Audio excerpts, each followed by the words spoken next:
Bienvenida al primer título de esta nueva colección que lleva el título genérico de Secretos Esparcidos. En esta colección nos ocuparemos de tratar una infinidad de temas que, aunque parezcan separados o diferentes los unos de los otros, ya que se intentará tocar a todas las vertientes que marcan la búsqueda de lo que al final son la solución de cualquier vida, las preguntas fundamentales. Decía que aunque parezcan separados, en realidad esos temas tienen en común el hecho que intentarán ayudaros a contestar, por lo menos lo espero, al sinfín de preguntas que el hombre, cualquier hombre, puede plantearse acerca de su vida, del sentido de su existencia, acerca del significado y los secretos del universo que le rodea.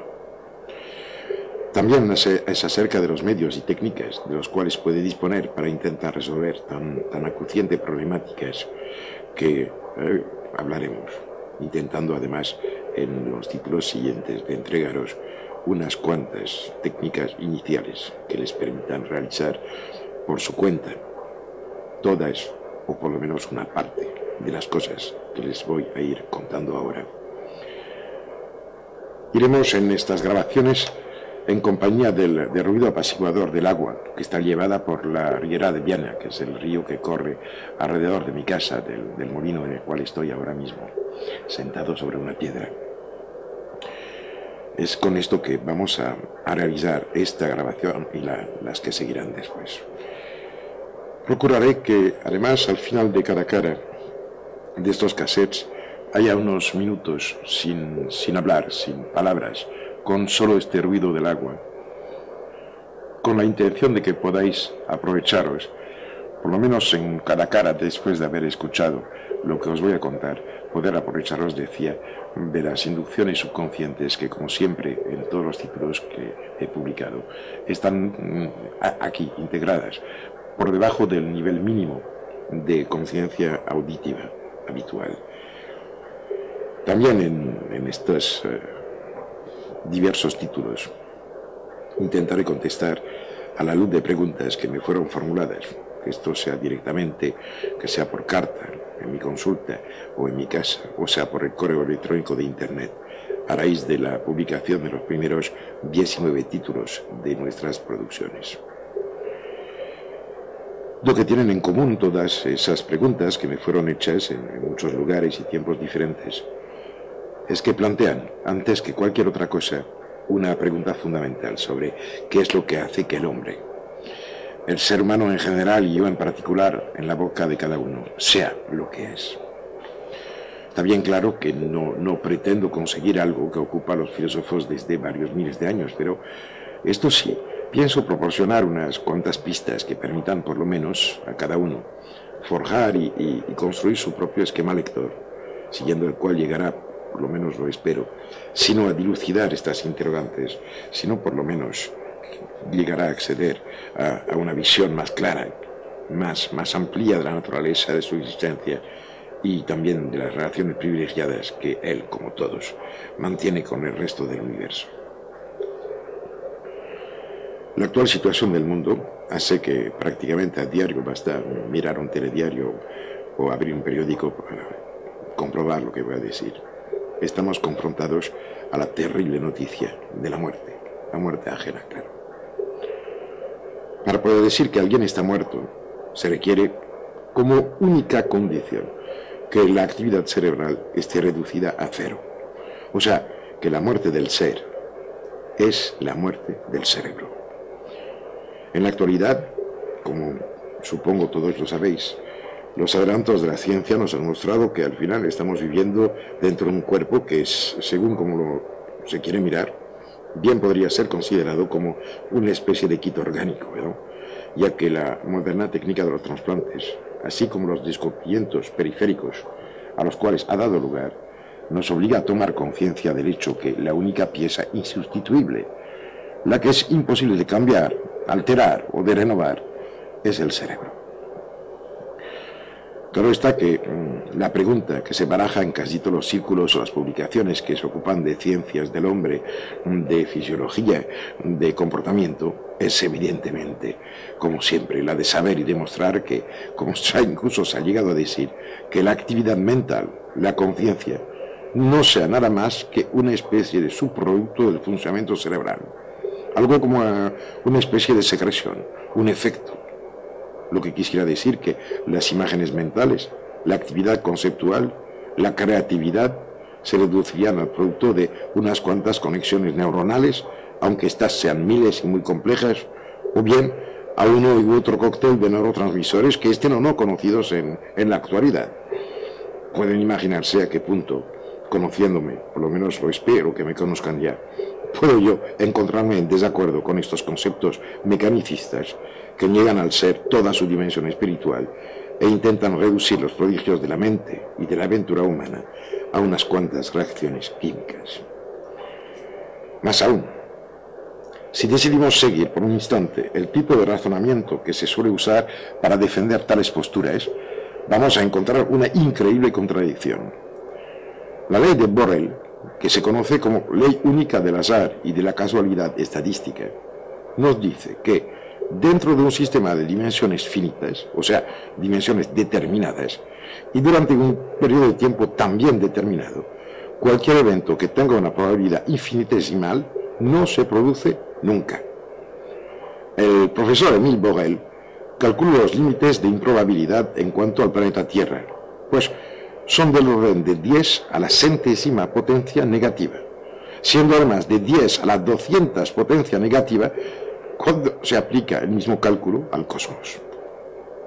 Pues imagínense, otro matemático, Georges Salé, calculó que el contenido del código ADN de una sola célula no puede existir por azar. Quiere decir esto que el límite de improbabilidad es tan extraordinariamente inferior, no solo al límite de improbabilidad terrestre, sino también al límite de improbabilidad a la escala del cosmos mismo. Y la conclusión de Georges Salé es ejemplar, ya que este investigador y matemático nos dice que todo lo que no puede ser atribuido al azar es determinado y está producido por una causa inteligente, sin que se pueda o sea necesario precisar la naturaleza ni los caracteres específicos de este ser inteligente. No es aquí, evidentemente, el lugar para discutir posturas antagónicas, pero yo no podía dejar de mencionar estas posiciones indefendibles sostenidas por los portavoces de una cierta escuela de pensamiento que se reclama de la razón y de las matemáticas para justificarse cuando son las mismas que aniquilan sus argumentos. Pues bien, me temo que estas posturas, que ustedes supongo ya bien lo saben, y que son defendidas por cantidad de personas, solo les permiten, en fin de cuentas, escapar a toda responsabilidad real, reduciendo la historia humana a una serie de reacciones y manifestaciones poco menos que mecánicas, y además que ellos las conozcan o no, lo dan por supuesto. Una vez dejado de lado este aspecto, la única certeza que sinceramente podemos tener es que la única cosa de la cual podemos tener conocimiento es la conciencia. Sin embargo, la conciencia es el más extraño, el más indefinible y probablemente el más fundamental de todos los fenómenos. Al intentar acceder a un nivel suficiente de claridad que nos permita contemplar su esencia, llegamos a una situación muy parecida a la del actual estado de ambigüedad de los fenómenos observados por la ciencia. Para la ciencia, imagínese, los últimos datos de su evolución cognitiva han llegado a imposibilitar su aplicación a lo que quiere observar. Para aclararnos, vamos a intentar dar un ejemplo. Imagínense que quieren saber, por ejemplo, a qué velocidad corre un coche. Para esto pueden utilizar el radar que la policía de carretera tan a menudo utiliza con generosidad en las carreteras españolas y evidentemente este aparato le dará la velocidad del coche. Pero ¿llegaría usted a pensar que el haz radar emitido por este aparato puede haber llegado a empujar el coche? Pues claro que no, me dirán. Sin embargo, si mirábamos el fenómeno contemplando cada uno de los constituyentes de este coche, y en esto quiero decir que bajando más allá que el átomo, hasta el nivel de las partículas elementales, resultaría que efectivamente el haz radar utilizado para medir la velocidad de este conjunto de partículas, que en final de cuentas es este coche, los habría empujados. O sea que, de repente, el instrumento de medición cambia precisamente la cosa que intentaba medir. Al mismo tiempo que la verdad experimental fina, la que vivimos, contradice la fenomenología observable. O sea que el haz radar, del cual hablábamos hace un segundo, no empujó el coche. Y ahí nos encontramos en esta extraña encrucijada, en la cual el mero hecho de intentar tener conocimiento o conciencia de algo, altera o puede alterar este algo de lo cual se está tomando conciencia. Este fenómeno plantea no solo la parte negativa de la experiencia, que es una aparente imposibilidad de encontrar y vivir experimentalmente el universo tal y como es, sino que también plasma y dibuja la fantástica libertad y el proyecto mayor. O sea que estamos interactivos con el universo en el cual nos encontramos. ¿Con esto qué quiero decir? Quiero decir que, de manera permanente, la atención que prestamos al universo lo modifica. Y eso aunque la mayoría de las veces no nos podemos dar cuenta de las alteraciones que provoca nuestra conciencia en acción. Esto está debido a la naturaleza misma de los pensamientos que nutren, animan y plasman el espacio energético de nuestra conciencia. La mayoría de las veces se trata de pensamientos dispersos. Esto lo saben todos ustedes. Cada uno vive 1000 veces al día esta pérdida de rumbo de la conciencia, que hace que empezamos fijándonos en algo y al cabo de segundos estamos fijándonos en otra cosa sin saber cómo hemos llegado ahí.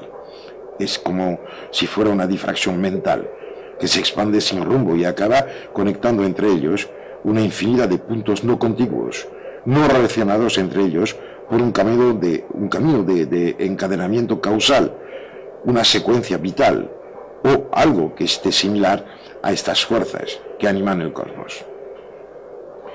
Esto hace que los resultados se parezcan a la fuerza aplicada sobre los elementos de la realidad que se contemplaba.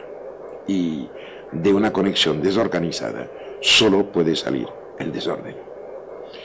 Por este motivo, tanta gente que intenta conseguir algo, al final no lo logra, porque a través de la proyección imaginativa de sus deseos, anhelos o miedos, ellos acaban rodeándose de una infinidad de conexiones con cualquiera de los posibles fallos de lo que tan afanosamente estaban buscando. Este fenómeno, que aniquila las fuerzas de transformación de la realidad a través de la división del pensamiento y la explosión de la conciencia, es probablemente lo que hizo nacer todas las magias. Y esto ya que, a través de la organización ritual, característica de todas y cada una de las magias de la cual hablaba, lo que consiguen es unificar el pensamiento, la conciencia, alrededor de un solo propósito. Una especie de monoideísmo. ¿Cómo procedemos al examen de las direcciones y técnicas que definen las diversas técnicas mágicas que existen o han existido alrededor del mundo y de las cuales tenemos constancia? Nos obliga a constatar que, en la mayoría de los casos, por no decir todos, estas técnicas y las escuelas que las defienden se organizan alrededor de las motivaciones más rudimentales, más vastas. En pocas palabras, podríamos decir que sus ejes rectores se confunden con el enunciado de los pecados y virtudes capitales: el amor y el odio, la envidia y la generosidad, el respeto y el desprecio, la voluntad de curar o la de matar, la sobriedad y la gula, y un largo etcétera de pares antinómicos. Lo que diferencia las magias de los caminos iniciáticos es que las magias se anclan en una reducción de la conciencia, obnubilada por una sola gana, un solo deseo, y además un deseo que siempre tiene un objeto, una diana, en el mundo exterior. Son caracterizadas por el hecho que sus resultados son siempre materiales y conectados con una satisfacción, un deseo que se quiere llenar, acabar, cumplir y satisfacer. Pero, cogiendo la comparación, en cuanto a las disciplinas iniciáticas, Ellas llevan el ser a una visión cada vez más amplia del universo y del mismo, sin que exista ningún objetivo materializable o que resulte ajeno a la naturaleza interior del que emprende tan trascendente peregrinaje. Más, podríamos incluso decir que la iniciación quiere decir solo que se emprenda el camino magno que podría llevar a la masa orgánico-celular, que somos nosotros en nuestros pensamientos más reductores, llevar, decía, esta masa orgánico-celular hacia algo que podría prescindir del hecho o la necesidad aparente de tener un cuerpo. Y del otro lado tenemos la magia. La magia que en sus procedimientos llega a reducir la realidad universal hasta llegar a la mínima representación posible, que puede ser una vela para todos los fuegos, una copa de agua y un poco de tierra cuando no se trate de huesos conseguidos Dios sabe cómo para el mundo material denso, unos perfumes para todo lo que se pueda respirar, simbolizando a su vez lo impalpable que son ciertas realidades imprescindibles a la vida, etc. Buscando, esto sí, buscando a través de estas simbolizaciones reductoras y consiguiendo muchas veces que a través de la relación simbólica establecida por el ritual se llegue a obtener el mismo efecto en las dimensiones reales del mundo. La enumeración de todos los componentes utilizados por las prácticas mágicas para representar y ceñir, limitar el universo, representarlo dentro de un círculo simbólico, un pantáculo, requeriría una eternidad. Son millares de libros y de documentos y de experiencia que tienen que ver con esta dimensión en particular. Dicho sea de paso, y aprovecho la ocasión, que la palabra pantáculo nada tiene que ver con los pentáculos con los cuales he podido constatar en los últimos 15 o 20 años que se llegan a confundir casi siempre. Para aclararnos, la palabra pantáculo viene del griego panta, que quiere decir todo, y tiende a representar la totalidad del universo o el mundo, cuando el pentáculo, escrito P-E-N, viene de penta, que quiere decir 5, simbolizado por la estrella de 5 puntas, refiriéndose a las dos posibles posturas simbólicas del hombre en relación al cielo, cogiendo este cielo como símbolo de una realidad superior y poniéndose el hombre así, más cercano, más en las inmediaciones de la fuerza creadora. Pero esto tiene dos caras, dos vertientes, cabeza abajo o cabeza arriba, con todas las posibles variaciones descriptivas que se quiera dar a este fenómeno. Volviendo al camino iniciático, en cuanto a él, tiende habitualmente a una realización absolutamente diferente, ya que procura extender la conciencia del imperante hasta los límites últimos, buscando el encuentro, la unión con el gran todo. Lo que sí es cierto es que en los primeros pasos de estos dos caminos, los actos y las técnicas pueden llegar a parecerse, ya que en ambas opciones nos encontramos con el hecho evidente que quien empieza el viaje lo empieza por fuerza, desde la parte más densa de su realidad, o sea, a donde todos al inicio nos encontramos. Es solo después, cuando se llegan a definir los objetivos, las metas, que llegan a diferenciarse ya de manera definitiva las magias y los caminos iniciáticos. La mejor manera de representar la zona en la cual estas dos vías se pueden confundir todavía está probablemente en una anécdota atribuida a Krishna y Arjuna, anécdota que ya mencioné en varias otras de mis producciones, ya que es una de estas cosas que me llegan al alma cada vez. La historia dice que Arjuna pedía permanentemente a Krishna que le abriese las puertas que lo llevarían hacia la realidad última, la conciencia iluminada. Y un día que estaban de medio cuerpo en el río, procediendo como siempre a sus abluciones, Krishna agarró a Arjuna por los cabellos y le hundió la cabeza por debajo del agua. Al cabo de un momento, cuando Arjuna empezaba a ahogarse de verdad, Krishna le sacó la cabeza y apenas este pobre Arjuna había llegado a aspirar una bocanada de aire, lo volvió a sumergir. Y repitió el proceso varias veces, antes de dejarlo recuperar finalmente el aliento. Y cuando éste volvió a respirar de manera normal, le preguntó: ¿a qué pensabas mientras estabas debajo del agua? Solo quería poder respirar, contestó Arjuna. Y entonces Krishna le dijo: cuando pidas y necesites, necesites, lo que siempre me vas preguntando, con la mismísima intensidad con la cual querías respirar ahora, lo tendrás en el instante. Hay dos caminos que permiten encontrar la unidad del espíritu, la condensación de la mente sobre un solo concepto. Y como siempre, en esta vida, tenemos libre opción para escoger el uno u el otro de estos caminos. Uno está hecho de apertura y disponibilidad, de humildad y de entusiasmo. No persigue ningún bien material. Tampoco tiene como objetivo la admiración, el éxito o el reconocimiento ajeno. Sus etapas, los pasos de su realización son discretos y no precisan de ceremoniales ni de rituales de ningún tipo. Este es el camino del alma, la vía del corazón. El otro camino en cuanto a él está hecho de esfuerzos en contra de la realidad en la cual se encuentra el mago. Está hecho de actos que intentan conseguir poderes o capacidades prohibidas a los demás. Está dirigido hacia la condensación cada vez más fuerte de lo proyectado y acaba en la materia más densa, alejándose cada vez más de su origen luminoso. Su objetivo es el poder, que éste se ejercite sobre personas o bien sobre hechos. Y la raíz de sus actuaciones es el intentar oponerse a lo que hay, obteniendo el control de lo que pasa dentro y alrededor de cualquier vida.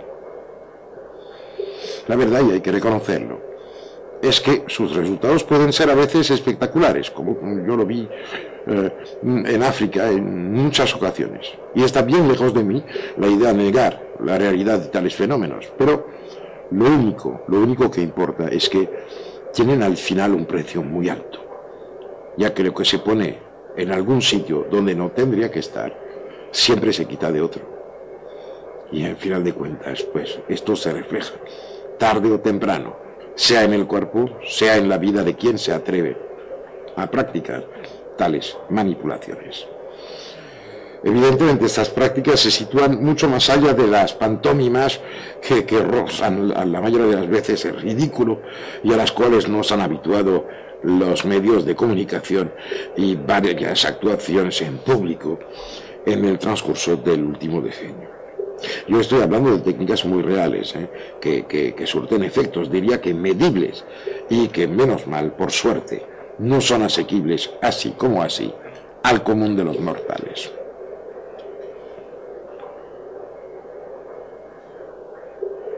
Con lo que acabo de decir, y perdón haber cogido un segundo de respiro, no se ha tratado en absoluto de discriminar entre buenos y malos magos, porque la actividad de los brujos, tal y como abundan todavía hoy día por doquier alrededor del planeta, como yo he podido constatarlo a través de muchísimos encuentros que yo he tenido, pues esta actividad refleja, cuando se encuentran los brujos dentro del marco de su propia cultura, pues refleja un nivel de interacción con el mundo que de muchas maneras podría compararse a ciertas técnicas industriales, cuales secretos son celosamente guardados y protegidos por sus detentores.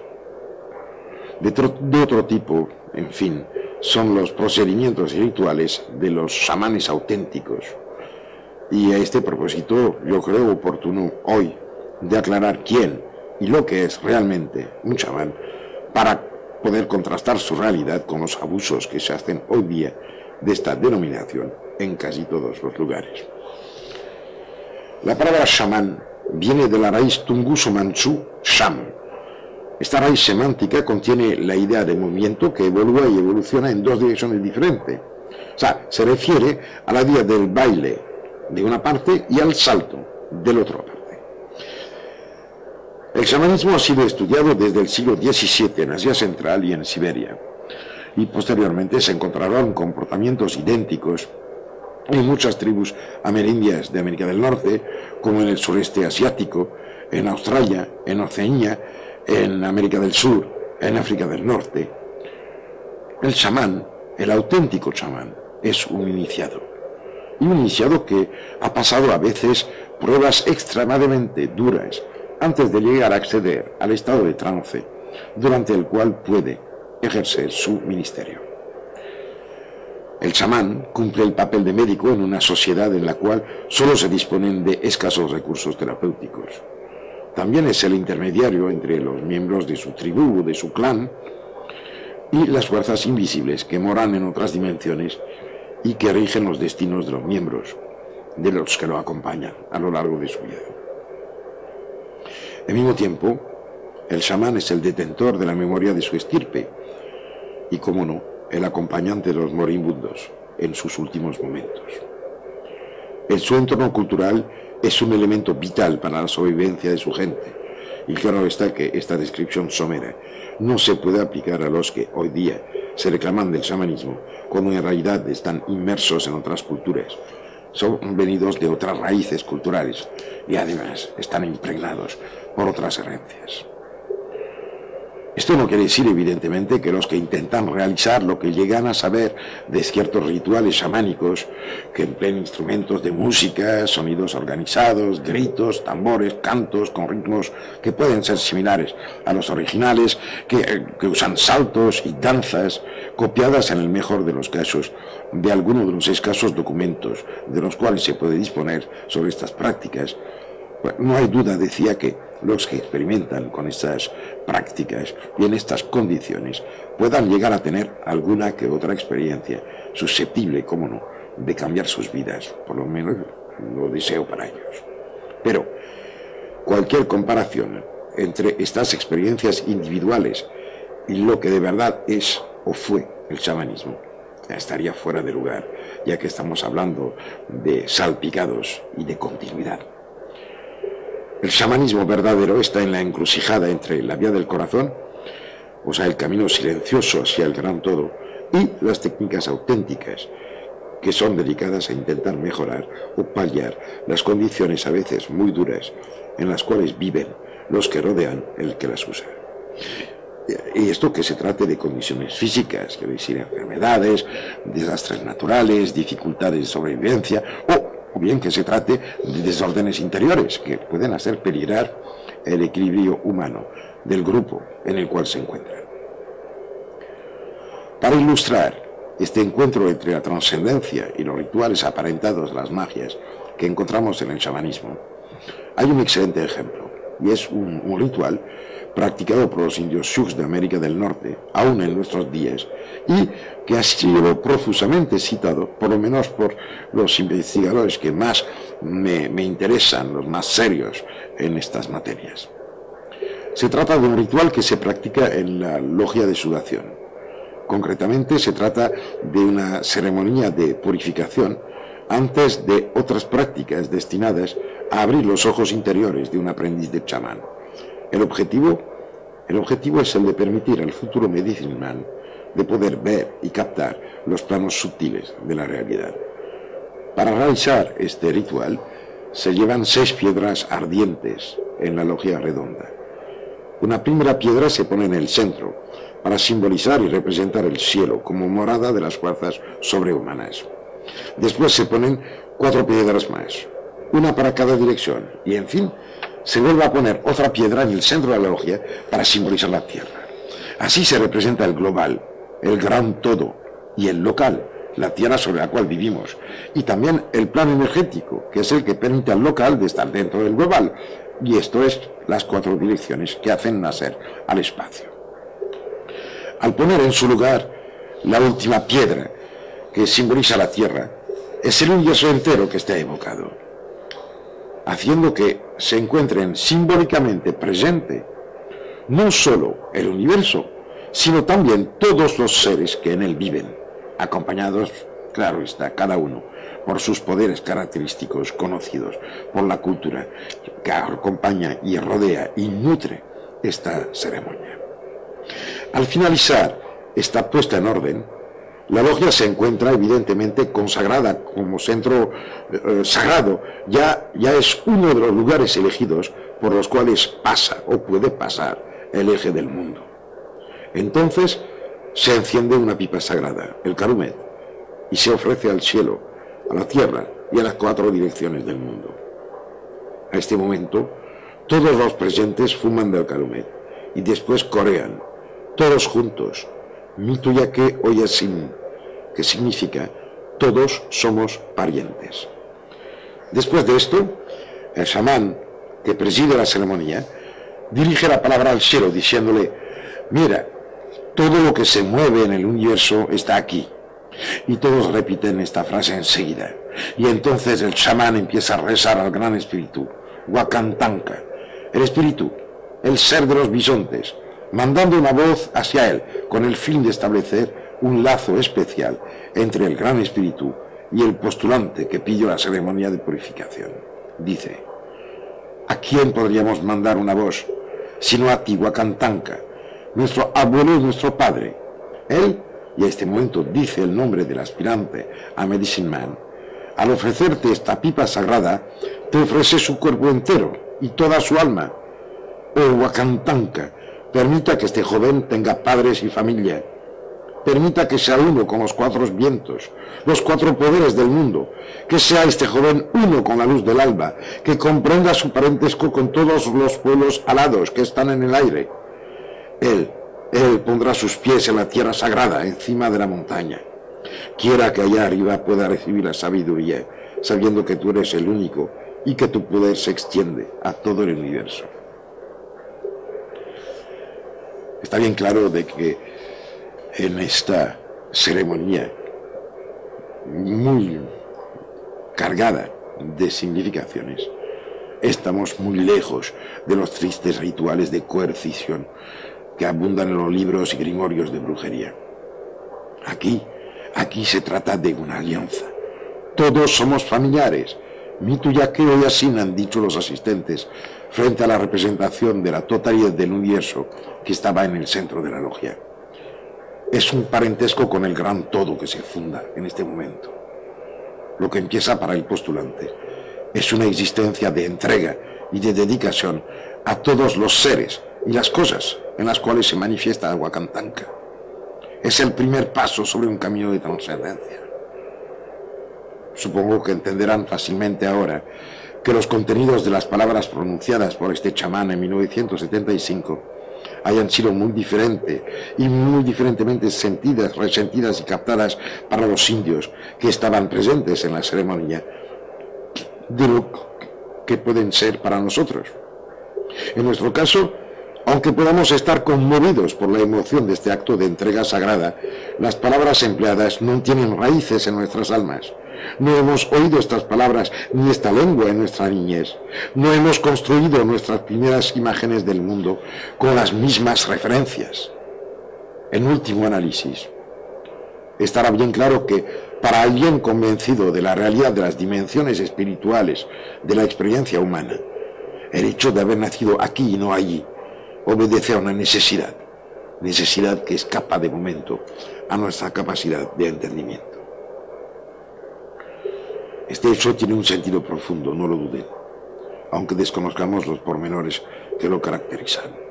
O sea que, si hemos decidido de nacer y vivir aquí donde nos encontramos ahora mismo, es que hay un motivo para que no hayamos nacido en otro lugar que se parezca más a nuestros anhelos.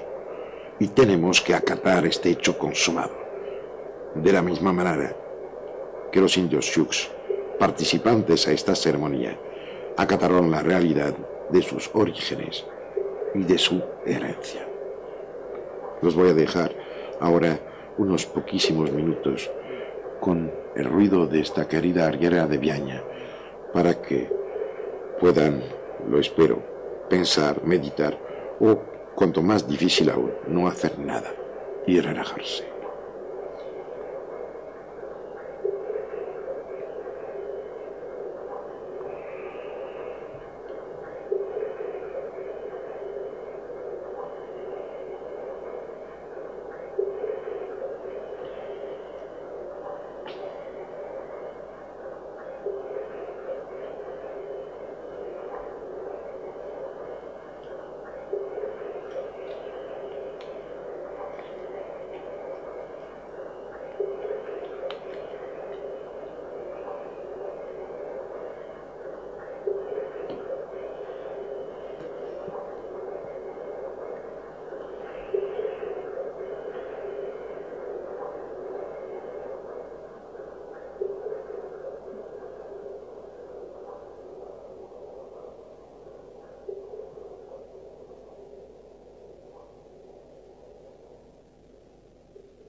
Bien, vamos a seguir con estas reflexiones que hemos empezado en la primera cara de este cassette.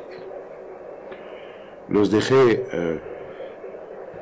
en un momento en el cual hablaba de esta ceremonia y de este ritual chamánico que se realizó en mediados de los años 70 en Estados Unidos y que tengo constancia de esto.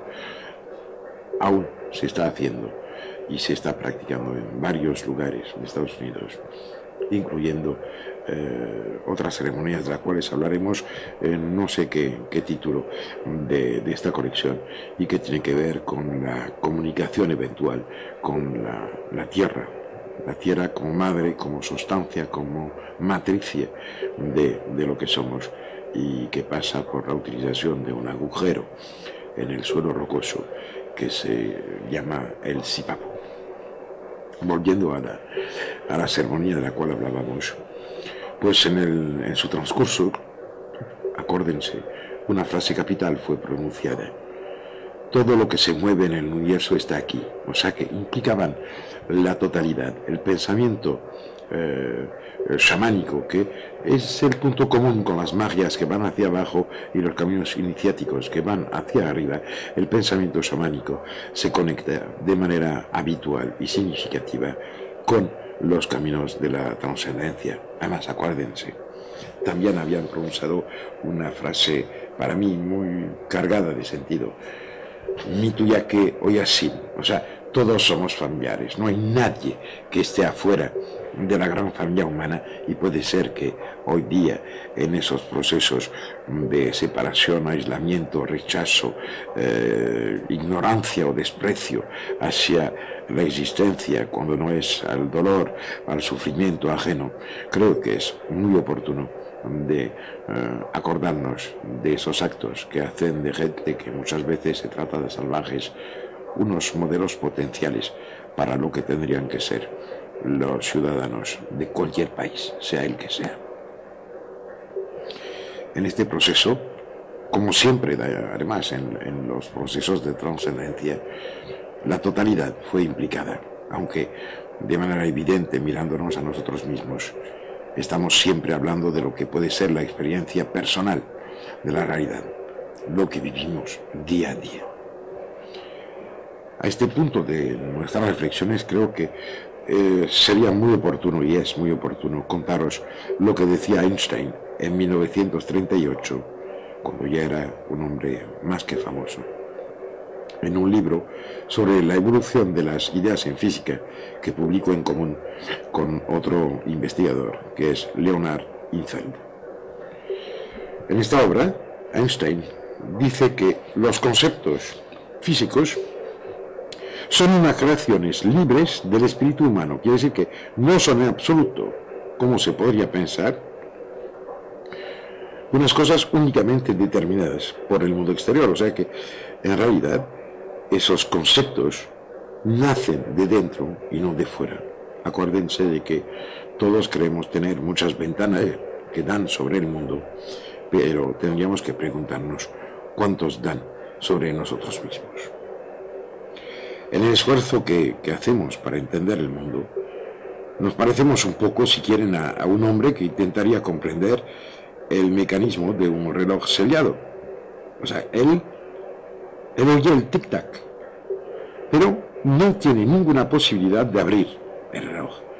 Si es lo bastante ingenioso, si es lo bastante fino e inteligente, podrá llegar a tener una idea, llegará a formarse una imagen, ¿por qué no?, del mecanismo probable que lo anima, y lo hará responsable de todo lo que puede constatar. Pero no tendrá nunca la certeza que su imagen proyectada sea la única que pueda explicar lo que él llega a observar. No estará nunca en una situación que le permita comparar esta imagen con el mecanismo, tal y como es. Más aún, no podrá tampoco representarse el significado de tal comparación. Y a pesar de todo esto, estará seguramente convencido que a medida que sus conocimientos vayan creciendo, pues su imagen de la realidad se volverá cada vez más sencilla, más concreta, explicando unos territorios cada vez más extendidos de lo que abarcan sus percepciones sensibles. De la misma manera, podría también creer en la existencia de un límite ideal del conocimiento al cual podría llegar un espíritu humano. Podría incluso llegar a nombrar este límite, llamándolo, ¿por qué no?, a esta frontera ideal, la realidad objetiva. Pero, ¿qué es lo que Einstein expresó en este razonamiento? Sencillamente que no es la naturaleza intrínseca del mundo, tal y como es, la que llega a determinar los conceptos que sostienen la realidad física, sino que ellos son solo unas creaciones libres del espíritu humano. Lo que hacemos cuando reflexionamos sobre la naturaleza del universo o sobre lo que es, en fin de cuentas, nuestra propia experiencia vital, es hacer aparecer unas imágenes que fabricamos nosotros mismos para, gestionándolas, intentar ordenar, organizar, poner en línea lo que son o fueron nuestras percepciones iniciales. La imagen del mundo, que llamamos exterior, no puede ser comparada con un mundo que sería independiente de la imagen que nos hacemos de él. Finalmente, para poder hacer tal comparación, para poder enfrentar nuestra proyección subjetiva a la realidad objetiva de lo que está al origen de nuestras percepciones, haría falta que esas dos realidades, estos dos niveles de manifestación o niveles de captación, sean contemplados simultáneamente por algún observador que no se parte ni de la una ni de la otra. Fíjense, pues frente a esta imposibilidad, la aventura del conocimiento depende de la convicción que se pueda tener que, al ampliar la calidad y la cantidad de los saberes que acompañan el conocimiento, vayamos perdiendo y eliminando paulatinamente, una después de la otra, las imágenes que nos separan de la realidad intrínseca del universo y del ser. Fíjense bien, no tenemos ninguna posibilidad de llegar hacia el punto en el cual las cosas podrían empezar a ser lo que son sin nosotros, si no abandonamos las imágenes que hemos fabricado creyendo que nos unían con la realidad, pero que en realidad nos separan de ella. Este concepto, expresado por Einstein, que cité hace solo un instante, implica que el crecimiento del conocimiento vaya acompañado por una desaparición de los saberes especializados que lo hacen nacer, ya que la manía más terrible del ser humano es la de dividir, cortar, separar, hacer montoncitos con las cosas, que solo basta recibir tal y como son. ¿Quién cortaría el canigó en pedazos para saber cuántos kilos de roca está ahí, cuando en realidad lo importante es captarlo en su totalidad, que va a ser la palabra clave probablemente de todas estas grabaciones? Es que esta manera de comportarse del ser humano es un poco como si la ampliación cualitativa del conocimiento en sí resultase de un abandono progresivo de las imágenes mentales o espirituales, que al intentar ser ni la realidad consiguen finalmente oprimirla, ofuscarla, esconderla. Esto, si quieren, se podría expresar diciendo que la evicción progresiva de las imágenes mentales permite restituir a la realidad su sencillez esencial, llegando progresivamente a lo que se podría llamar una verdad objetiva.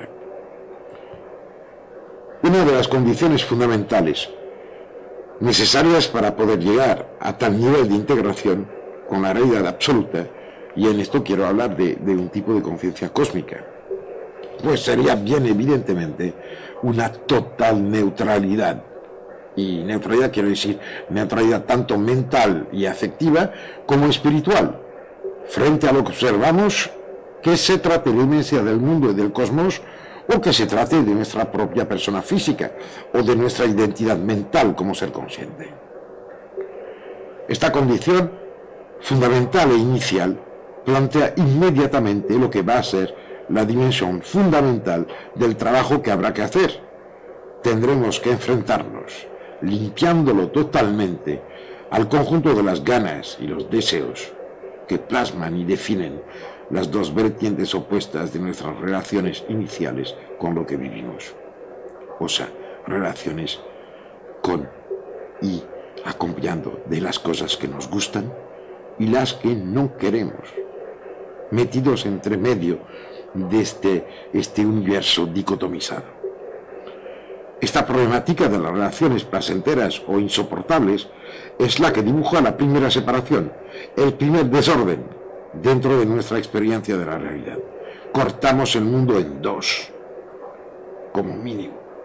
Es necesaria, frente a esto, una extrema vigilancia pasiva para podernos poner de manera clara y limpia frente a esta oposición primaria, puesto que al final es el soporte inicial de todas las captaciones que podemos tener y de su clasificación, aceptación o de la exclusión que pueden hacer de la confrontación con lo que pensamos, sentimos o queremos.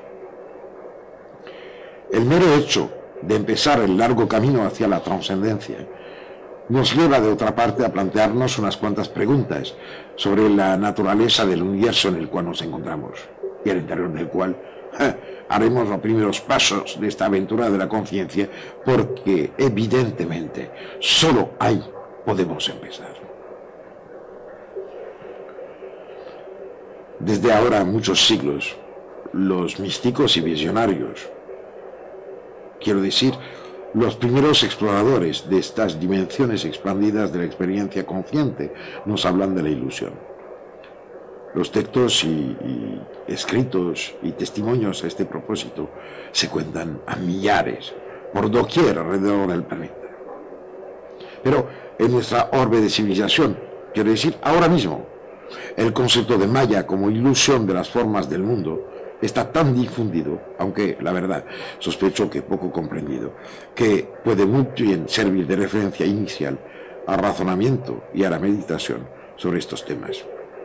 Incluso si lo que se suele pensar de tal concepto sea en realidad ahora muy alejado de su sentido y contenido inicial. Ya hemos visto en el anterior capítulo, en la otra cara de esta cinta, cómo unos matemáticos, y sobre todo Émile Borel, han llegado a formular las condiciones en las cuales existiría la posibilidad de que aparezca una sola célula viva con su correspondiente contenido y características negentrópicas, o sea que se opone a la entropía al desorden, siendo la negentropía la característica de la vida. Pues bien, su respuesta fue que era imposible y que por lo tanto existía una voluntad inteligente, y he dicho voluntad, detrás de la aparición del vivo, y esto bajo cualquier forma que coja. Está bien evidente ahora que estamos hablando de una conciencia en acción, ya que no se puede diferenciar ni separar la inteligencia de la conciencia. Llegados a este punto, pues nos tendremos que cuidar de no confundir nunca el binomio conciencia-inteligencia con la racionalidad o la lógica, tal y como creemos conocerlas. Fíjense bien que razón y lógica han pasado en los últimos tiempos a ser una especie de nuevo Dios todopoderoso, en el nombre del cual se descartan cuando no se inmolan los que no comulgan con sus edictos y sus ideas. Pero la verdad es que razón y lógica, tal y como las conocemos o creemos conocerlas, no son con toda probabilidad tan absolutos como quisieran sus utilizadores. Es más que probable que existen otros modos de percibir y organizar en secuencias una realidad que, de todas maneras, no podemos confundir con sus descripciones.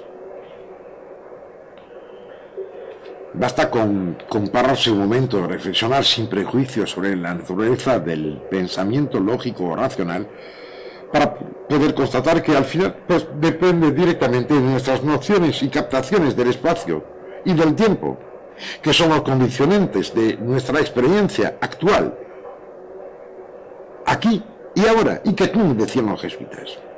Si observamos un razonamiento cualquiera, podemos ver instantáneamente que siempre existen dos sistemas, dos organizaciones que lo caracterizan, una sucesión que caracteriza la aparición de los conceptos y un orden, una progresión causal que encadena los conceptos los unos a los otros.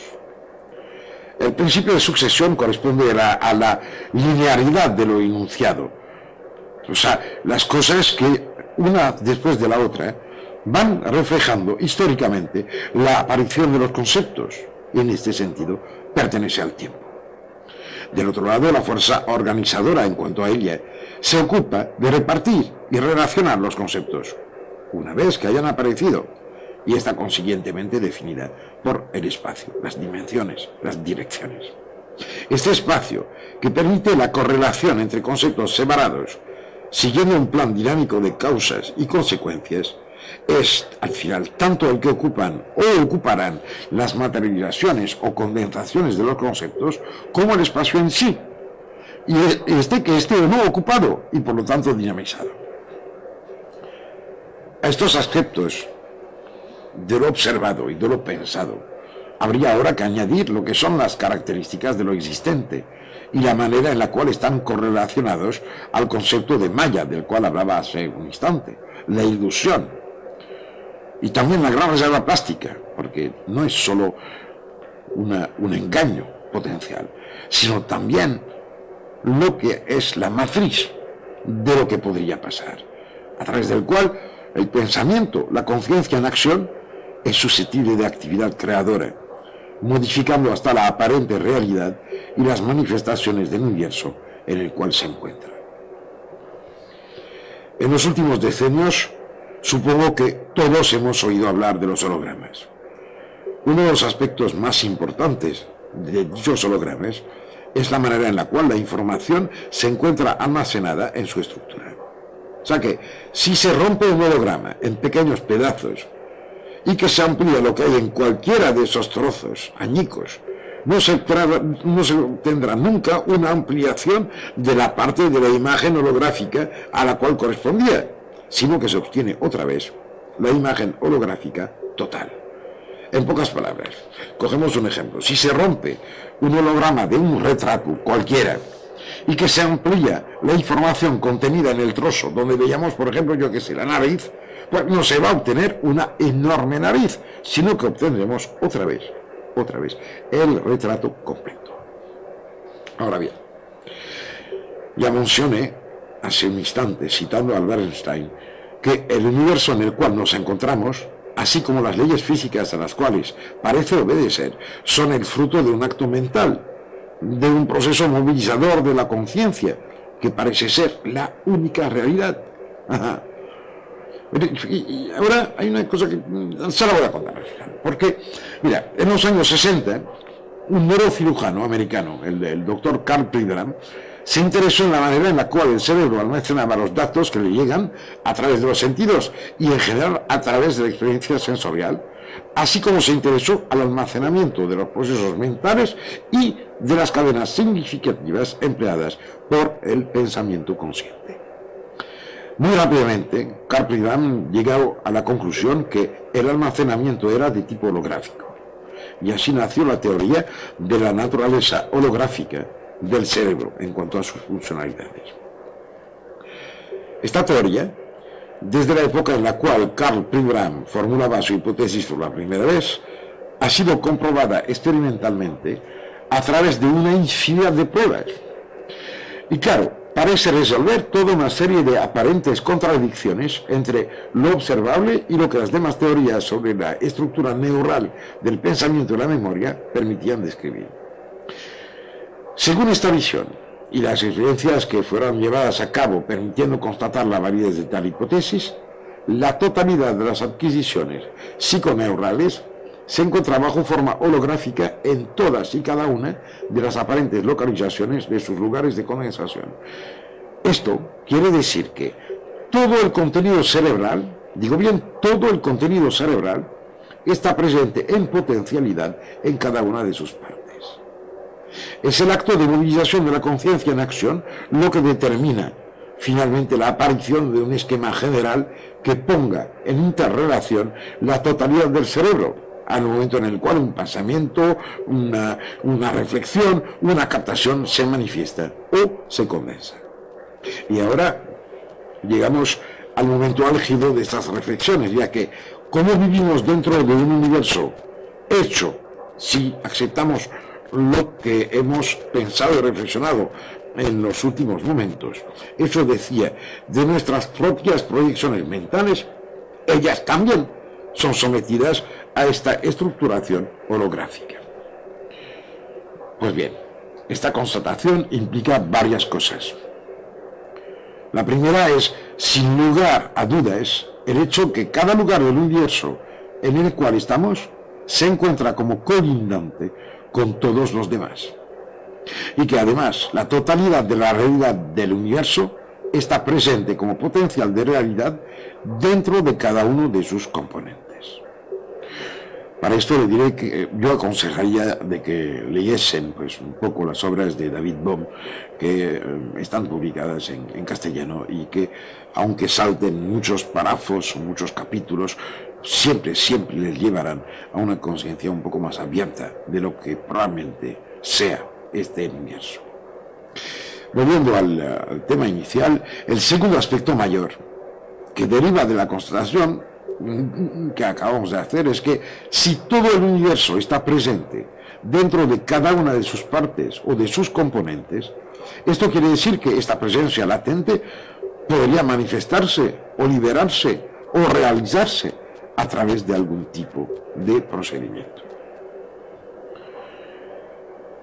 Esto es una cosa muy gorda sobre la cual volveremos en títulos próximos, pero de momento, como estamos al inicio de este camino, antes de describir estas técnicas y estas metodologías, hay que señalar otra de las consecuencias de esta situación.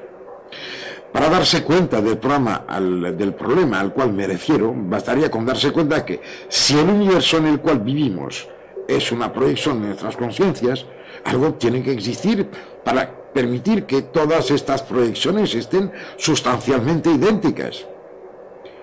Este argumento, que ha sido utilizado varias veces en el transcurso de los últimos años para arrebatar o intentar arrebatar esta teoría, cae por sí solo si se contempla la concepción, por ejemplo, de los campos morfogénicos elaborada por Rupert Sheldrake. Y además Rupert Sheldrake ha sido publicado en castellano y entre otros un libro fantástico que describe unos 7 experimentos que pueden cambiar el mundo y que le aconsejo muy seriamente de leer con atención máxima. Según esta teoría que expone Sheldrake, y teoría que ha sido comprobada por toda una serie de experimentaciones que han sido llevadas a cabo en el transcurso de los últimos años, pues existe una relación dinámica constante entre las conciencias de todos los seres de una misma especie. Este fenómeno parece válido en todos los casos y permite, por ejemplo, comprender, entre otras cosas, cómo pueden aparecer al mismo tiempo unas adaptaciones específicas a situaciones o problemáticas concretas, y esto sin que haya existido ningún contacto entre los grupos de individuos en los cuales se encuentran los que manifiestan tales habilidades nuevas o intuiciones comportamentales.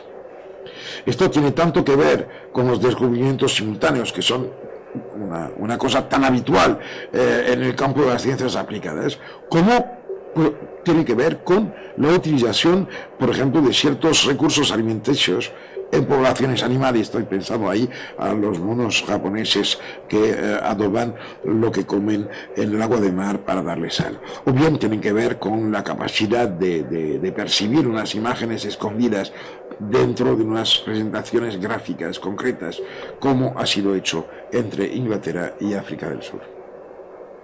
Yo trato ampliamente en otros títulos anteriores de estas colecciones de esta teoría y mira, pues remito a los curiosos a estos trabajos, así como los varios libros de Sheldrake, de los cuales hablaba hace un momentito, que han sido publicados en castellano, si acaso quieren profundizar sus conocimientos sobre este tema en particular. Volviendo a nuestras reflexiones, todo parece indicar que funcionamos simultáneamente siguiendo por lo menos 2 sistemas organizativos diferentes. Uno es de tipo global y es el lugar a través del cual todas las opciones de interpretación en el sentido musical del universo se acoplan a un esquema general.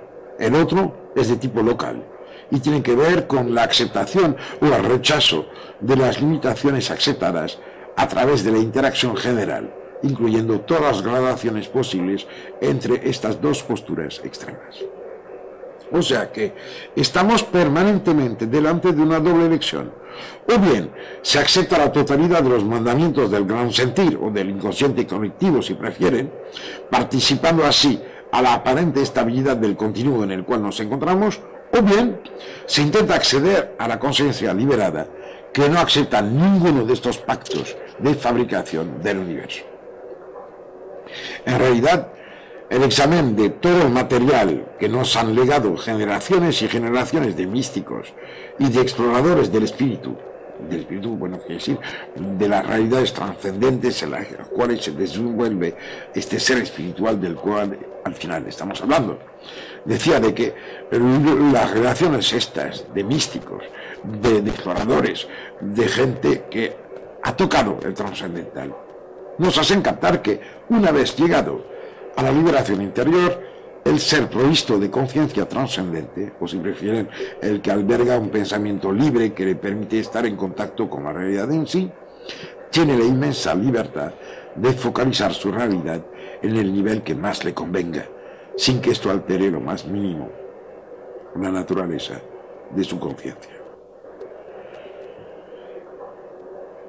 Este aspecto de la trascendencia permite, entre muchas otras cosas, de comprender cómo los seres que llegaron a este punto de fusión con el gran todo han podido manifestar unas aptitudes inimaginables de libertad frente a las fronteras e imposibilidades que definen y limitan este mundo físico en el cual nos encontramos.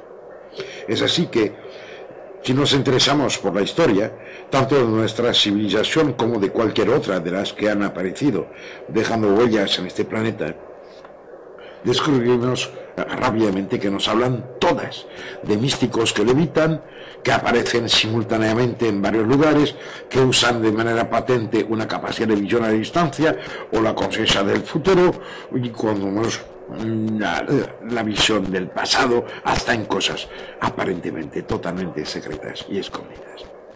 La lista de las manifestaciones y hazañas increíbles de estos seres, y que van relatadas por las crónicas al hilo de los siglos, sería interminable, donde profecía capacidades milagrosas y libertad absoluta frente a las limitaciones orgánicas o materiales son la norma. Cuando uno se acerca a la relación histórica de lo que podemos saber de las vidas de tales seres, el quedarse a boca abierta es realmente lo más habitual y lo más normal que podría pasar. ¿Qué es lo que manifestaron estos seres de excepción? ¿Cuáles fueron sus habilidades y en qué medida manifiestan diferencias sustanciales o cualitativas con las nuestras? ¿Podría ser que se trate solo de mentiras, de una acumulación de falacías, de unas invenciones repetidas a lo largo de los siglos y en todos los lugares en los cuales el hombre ha dejado la huella de su existencia? Bueno, llegados a este punto, creo que es necesario, además me sale de dentro, es necesario hacer un inciso por dejar aclarada de una buena vez la controversia posible en cuanto a lo que acabo de mencionar. Mire, la abundancia de testimonios sobre los prodigios que se pudieron observar a lo largo de la historia es de tal magnitud que es verdaderamente imposible negar la realidad de los hechos de los cuales nos están hablando todos los que han redactado las crónicas estas. Y si llegábamos a tal extremo, el de negar esos datos que nos han legado, habría al mismo tiempo, evidentemente, que destruir la totalidad del legado histórico, ya que solo sabemos de la historia de la especie humana lo que nos queda a través de los testimonios, de los actos y de los escritos que han perdurado hasta nuestros días. ¿Cómo podríamos decidir que, por ejemplo, cuando los comentaristas nos hablan de las discusiones y actuación de tal o tal rey, están diciendo la verdad, y que cuando nos comentan los mismos que toda la corte, y esto implica a mucha gente, asistió a la levitación de un santo en una iglesia, o cómo se nos describe con todo un lujo de detalles cómo se realiza una transmutación alquímica, nos están mintiendo? Este comentario, fíjense bien, que no es gratuito, ya que casi a diario estamos enfrentados quiero decir con este plural de que me incluyo en una cohorta de gente, que estamos frente a los fusiles de la oficialidad. Estamos enfrentados al enunciado de dictámenes emanados de una especie de tribunal perpetuo que juzga sin tregua ni tolerancia todas las cosas y todos los testimonios que de una manera u otra podrían hacernos dudar de la validez universal de los dictámenes del actual paradigma. Estamos actualmente sometidos a la terrible presión de una nueva inquisición, una nueva y despiadada campaña destructora, dirigida en contra de todo lo que no está en conformidad con lo que pregonan los aparentes detentores del saber oficial. Fíjense, no dudo ni un solo segundo que la totalidad de los temas tratados en esta colección de reflexiones estará sometida a todas las críticas ciegas y destructoras que son clásicas en los últimos decenios. El tiempo de la inteligencia abierta, dedicada a la observación y a la meditación sobre la esencia de la vida y de la realidad, parece haber pasado al cajón de los recuerdos prohibidos.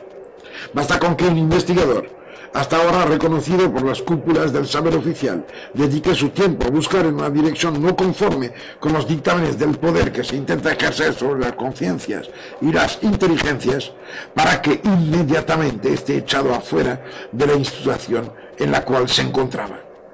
En el mismo instante en el cual alguna investigación hace tambalear la construcción elaborada para sostener el paradigma reinante, se desencadena una serie de reacciones de destrucción, de evicción y de desacreditación dirigidas hacia quien se atrevió a dudar de lo que tan oficialmente se declara que es la verdad absoluta.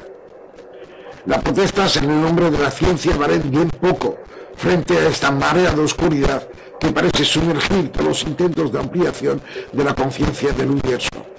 Ya no se cuentan los directores de tesis o los encargados de investigaciones que han sido echados de sus puestos por haber osado interesarse en algo que no era científicamente correcto. Hasta en los niveles más rudimentales de difusión de la información se está abusando hoy día de expresiones como científicamente demostrado o bien probado y averiguado por científicos. Los que se sirven de estas locuciones para evitar cualquier discusión potencial acerca de sus afirmaciones están en realidad utilizando unos procedimientos de manipulación de los hechos que no hubieran renegado los más obsesionales y perversos de los inquisidores que mancharon la historia humana con las huellas sangrientas de sus actos. Tampoco basta con decir que uno que acaba de cometer un crimen contra el espíritu era convencido de obrar por el bien de algún otro, o bien que creía que eso era, la manera justa de proceder. Ninguna excusa puede nunca sustituirse a los hechos que intenta hacer perdonar. Claro, perdónenme este entusiasmo que me coge, pero la verdad es que yo no os pido de entrar en rebelión continua, y tampoco estoy esperando de que alguien siguiese ciegamente una u otra presentación del universo y del hombre. Pero mi única esperanza es que escuchen todo y que tomen el tiempo de pensar y meditar de verdad hasta que encuentren el punto interior desde el cual podrán contemplar con serenidad y sin pasiones egóticas la inmensidad del universo y la inmensidad de los potenciales de la conciencia. Cuídense de las prisas en el momento de examinar cualquier cosa de la realidad universal. Y esto, que se trate de algo material y denso, o de algo sutil e imperceptible. Que se trate de algo que se pueda medir y pesar, o de algo que solo se pueda sentir o intuir. Imagínense qué situación sería la de un hombre perdido en una isla desierta, faltando de fuego, y que cortaría a trozos un mechero en un intento de comprender cómo funciona. Al momento en el cual, suponiendo que estuviese provisto de una inteligencia sintética superior, llegaría a entender cómo funcionaba el mechero que acaba de destrozar, solo le quedaría un montón de pedazos absolutamente inutilizables. Cuídense de que esta situación, sin embargo, tan aberrante, tan insoportable, no sea la situación en la cual podrían estar inmersos en la persecución ciega de lo que quieran, de que sea la verdad.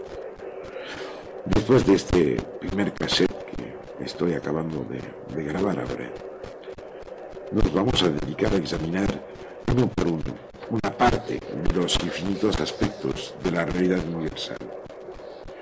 Pero claro está, que refiriéndome a lo que acabo de contaros, intentaremos no destruir lo que tenemos delante en el intento de acercarnos. De hecho, no se trata de ninguna exposición teórica hecha con el fin de afirmar algún tipo de preeminencia sobre otras lecturas. Fíjense bien también que tampoco estoy defendiendo una escuela, ni una teoría general.